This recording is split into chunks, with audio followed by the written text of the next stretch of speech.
Boys, UFC Fight Night, Emmett versus Murphy. You know, we had some good fight nights here. We got a little bit too greedy.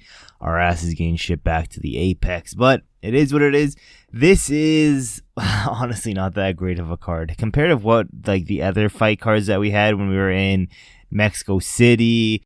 I mean, this is this is a typical Apex card, but let's get into this. We got in the prelims, women's strawweight division, Vanessa Demopoulos taking on Talita Alenca. Now, Vanessa is a okay grappler with some decent strikes. You know, she's very durable, this lady. She loves to scream during, you know, she's one of these women's fighters who love to scream during every strike to make it seem like her punches are landing harder, or just very dumb and annoying like that. She likes to fight inside the pocket. She has okay footwork. Her striking defense isn't the best, and she can struggle fighting people with a reach advantage. Moving to Talita. Talita has some decent BJJ and a good submission threat game, but she wants to take the fight to the ground because her striking really isn't that good. Her striking accuracy is pretty bad as well, and she does also struggle with reach advantage. I think Vanessa is just better everywhere, even though she did get stubbed in her last fight. Kind of have to look past that because her gloves were getting grabbed, but it is what it is. I'm going 29-28 decision win for Vanessa Demopoulos. Just seems like a classic Vanessa Demopoulos win here. Let's go down bantamweight division. Victor Henry taking on Pedro Falcao. Now, Victor Henry is a well-rounded fighter who is mainly one of these forward pressure strikers who, you know, he has some good variety in his strikes. He has good head movement, strong grappling, and some decent cardio. However, he's 37 years old. He's starting to slow down, as well as his striking defense and takedown defense just haven't been the best. Where Pedro is he's an okay grappler who wants to get the fight to the ground and look for a submission. Striking very bad, like very sloppy all over the place. He doesn't have the best volume in his strikes. I think not only that, Pedro is very inactive. I'm going 29-28 decision win, maybe 30-27 for Victor Henry. Let's keep moving down. Another women's strawweight fight. We have Loma Lookboonmee, I think, taking on Istela Nunes. Now, Loma is a good Muay Thai fighter. She has some good skills in Muay Thai, some good clinch work. Her takedown defense and ground game aren't the strongest, where Nunes is a decent kickboxer who hasn't had much success in the UFC just because her grappling and ground game are by far the weakest part of her game. I think, you know, yes, the ground game and the takedowns for Loma aren't the best. I think first round, you know, Loma is going to be better everywhere. And, you know, 30 seconds until the round's over, she shoots and gets an easy takedown. She goes into round two.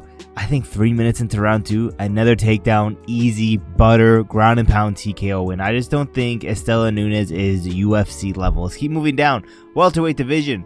Rhys McKee taking on Daniel Frunza. I think that's how you say that to his last name, but McKee is a rangy striker with some good accuracy, power, speed, and some decent clinch work. And his head movement, let's not talk about this dude's head movement. His head movement, zero, brother. And he can get hit a little bit too much, but, you know, his takedown defense is pretty bad as well, where Daniel is a good striker, good pressure, good leg kicks, power, finishing ability. He does use his aggressive pressure to break his opponents. His takedown defense and submission defense are very questionable. You know, I don't know much about this dude, where he is UFC level wise, because this is his debut.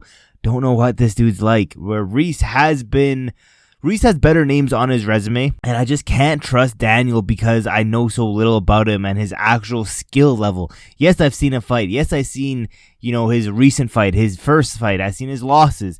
All that doesn't tell me that much when we're talking about UFC level. Rhys has yet to win in the UFC, but his level of opposition is just better. I think Rhys might be the underdog. Controversial pick, 29-28 decision win for Rhys. He wins round 2 and 3, losing round 1. Let's go down. We have women's flyweight division.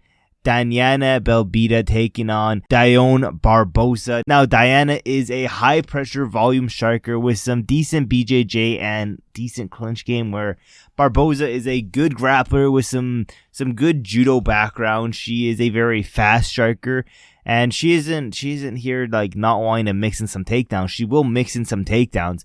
I think Barboza round 1 submission. You know, if fucking Molly McCann can submit Belbita, Barboza can too. Round 1 submission. Let's go down. Davy Grant versus Daniel Santos, bantamweight division.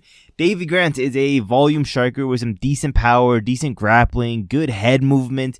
Daniel Santos is one of these shoot the box fighters, and he has some pretty real power for this division. He has good speed, good finishing ability, but he doesn't have the best striking defense or takedown defense in the division, where, you know, even though Davy Grant is nearly 40, I think he'll be able to survive the first round. I do. I think the first round will be very hectic. I think Daniel Santos will be out there trying to take this dude's head off. But Davy Grant, low-key a veteran at this point, he'll survive. Then he'll go get a takedown on a gassed and just a pretty bad takedown defense. Daniel Santos, I don't think he gets finished. I could see Davy Grant getting knocked out in this fight. I don't think Davy Grant's going to finish Daniel Santos. 29-28. Davy Grant getting round 2 and 3. Let's go down. Flyweight division. Ode Osbourne, Lewis, Gurule. Now, Ode Osbourne is a good striker with some decent power, but, you know, all of his UFC losses have come due to just this dude not being able to stuff a takedown, where Lewis is a well-rounded fighter. He has some good pressure, striking, grappling. He just hasn't fought any high-level opponents yet, so I don't know how good he is in reality. But unlike Rhys, I just can't pick Ode Osbourne. I really do want to pick Ode Osbourne, but momentum is key right now, and Lewis is undefeated and is on like a 5-fight knockout spree, I think. And yes, he is not tested at all, but Ode is on a 4-fight losing streak. His confidence is at an all-time low. Can't stuff a takedown. I'm going round 2 rear naked choke for Lewis, doing good on his debut, and honestly probably sending Ode Osbourne out of the UFC, unfortunately. Moving down, let's get into this main card now. Middleweight division. Torrez Finley taking on Robert Valentin. Now, Torrez is a decent wrestler with some good speed, good power, but he does kind of struggle landing his strikes just because this dude, he might have the shortest wingspan in the UFC, where Robert, he is a very dynamic striker who loves to keep his hands low and throw some spinning shit. But because his hands are always so low, he does get hit a little bit too much, and his takedown defense isn't that great. And, you know, Torrez, one of the all-time leaders of the goofiest looking guys in the UFC. I think he goes out here, blasts double legs, and gets some nasty ground and pound TKO win. I'm going to say round 2, nasty ground and pound after a blast double. Let's go into the middleweight division. Battle of the Unks. It's back. I haven't really noticed many Battle of the Unks, but I was saying, you know, in the past few fight cards up until maybe UFC 312, every single fight up until then had at least one of these Battle of the Unks, you know, a classic hood Sunday afternoon cookout, you know, the brawl of the uncles, the 2 drunk uncles. But Brad Tavares, again, a vet at this point. He is honestly at the end of his career, towards the end of his career. He has solid striking, good accuracy, takedown defense, where GM3, the GOAT GM3, my bad, is also a UFC vet at this point. He has some of the best grappling and is always a submission threat. However, dude's chin is always questionable. He isn't the best on the feet. With that being said, it's a classic GM3 fight. Brad Tavares will be winning every moment of round 1, 2, and 3 up until GM3 catches him in some weird submission. I'm going GM3. Let's do a GM3. What kind of submission could I see him? Guillotine? Nah. Could I see Brad Tavares getting guillotined? Honestly, Brad Tavares is getting guillotined round 3. I could see it happening. Let's go down. Heavyweight division. Kennedy taking on Martin Buday. Now, Kennedy is a very powerful striker who has some good takedown defense, and, you know, this dude can be overly patient at times with very, very low volume, but since moving to heavyweight from light heavyweight, he has looked a lot better.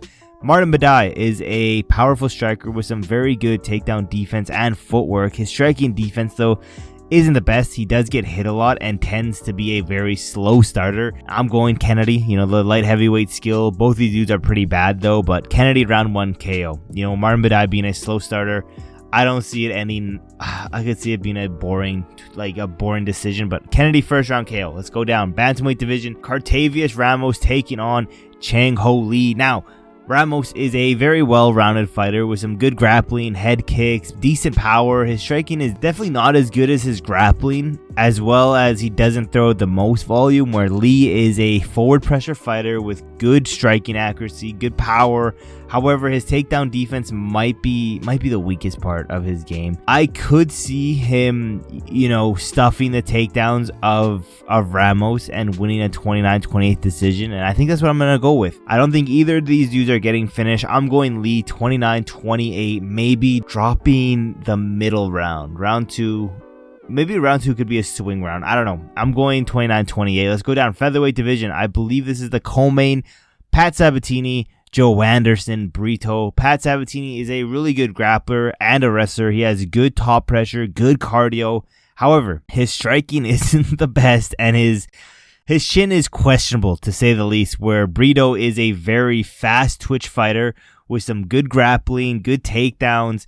If he gets things to the ground, he has many different submission threats he can go to. I think, Joanderson, Brito, one of the hardest hitting featherweights that we have in this roster, and Pat Sabatini has a questionable chin. That equals round 2 KO. That's what I'm seeing. Round 2 KO win, probably a highlight reel KO for Joanderson. Getting that bounce back win after getting robbed from, who did he fight? I can see him in my head. The Williams Gomez, after getting absolutely robbed at that fight. But let's go down. Also featherweight main event, Josh Emmett, Lerone Murphy. Josh Emmett, a decent wrestler, has that one hitter quitter type of power and is extremely tough, hard to get out of there. He has good conditioning to go all 5 rounds.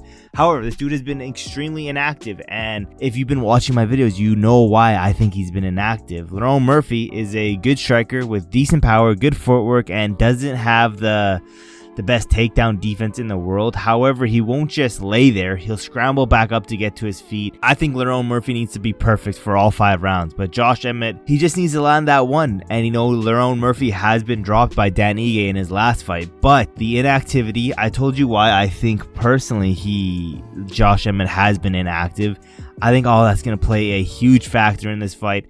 I think Lerone Murphy survives this 49-46 decision win. I don't think that Josh Emmett lands anything big to hurt Lerone Murphy. I could see Lerone Murphy get put out as well, but I'm going 49-46 decision win, Lerone Murphy. Let me know in the comments below, guys. What do you guys think of this fight card? Honestly, pretty ass, but usually when it's a pretty bad, name value fight card, they do tend to deliver. But I'm just excited because after this, Volkanovski's getting that belt back, to be honest. But that's what I'm looking forward to. Thank you guys for watching to the end of the video, and I will see you guys in my next video.